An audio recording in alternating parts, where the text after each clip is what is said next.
Ulan at baha ang naranasan sa ilang bahagi ng bansa nitong weekend dahil sa bagyong Aghon. Isa sa pinakanapuruhan ang probinsya ng Quezon kung saan 3 ang kumpirmadong nasawi. Para sa update, nasa frontline ng balitang yan live, si Mon Gualvez. Mon, kamusta na ngayon ang panahon dyan at yung report tungkol dyan sa casualties?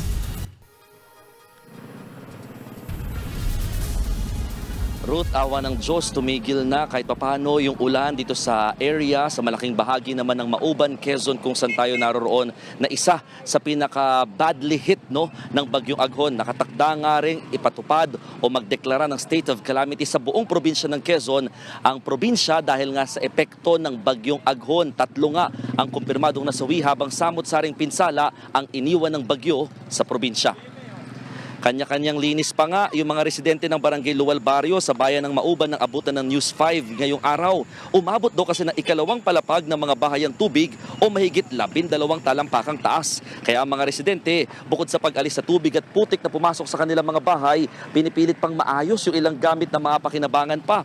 Paliwanag ng mga otoridad, nagsabay daw yung pagtaas ng ilog mula sa mga tubig sa bundok, maging ang ilang insidente ng storm surge at high tide ng dagat kaya nagkaroon naman ng flash flood o mabilis na pagtaas ng tubig.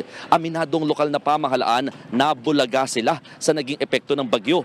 Bagamat nakahanda naman daw sila sa pagharap sa kalamidad, hindi raw nila inasahan yung lakas ng bagyong Aghon. Halos kalahating araw din daw na isolate ang bayan dahil sa mga landslide na humambalang sa mga kalsada, papasok at palabas ng Mauban. Ilang poste nga rin ang nagtumbahan. Sa ngayon, 3 na ang inisyal na bilang ng mga nasawi dulot ng bagyo. Yan ay ang 7 buwang sanggol na nalunod mula sa bayan ng Pagbilao at mga nabagsakan naman ng puno sa Lucena at bayan ng San Antonio. Ruth, sa ngayon wala pa ring kuryente dito sa malaking bahagi nga ng Mauban at ilan pang bayan dito sa Quezon Province. Bukod dyan, problema pa rin dito yung supply ng tubig at yung linya ng komunikasyon. Bagay na pangunahing kailangan pa rin ng mga apektadong residente, isama pa yung pangangailangan nila pagdating sa pagkain, malinis sa inuming tubig at panggastos para daw sila ay makapagsimula muli, lalo yung mga nasira na yung mga gamit dulot ng baha na nangyari nga sa kanilang lugar. Ruth.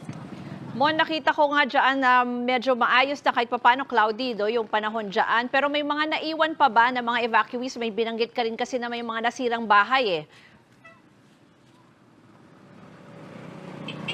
Oo, Ruth, marami pa rin mga nanatili sa evacuation center dahil nga una, wala na silang babalikan pa na bahay. Pangalawa, talagang nandun pa rin yung pangamba nila dahil bagamat tumigil na yung ulan sa mga oras na ito, nagbabadya pa rin dahil nga nagbabadya pa rin ng isang malakas na buhos ng ulan kung sakasakali dahil sa makulimlim na kalakitan na bumalot pa rin buong araw ngayong Lunes. Kaya naman nandun pa rin yung pangamba at takot ng mga residente mula nang naranasan nilang lakas ng hangin at ulan nitong weekend.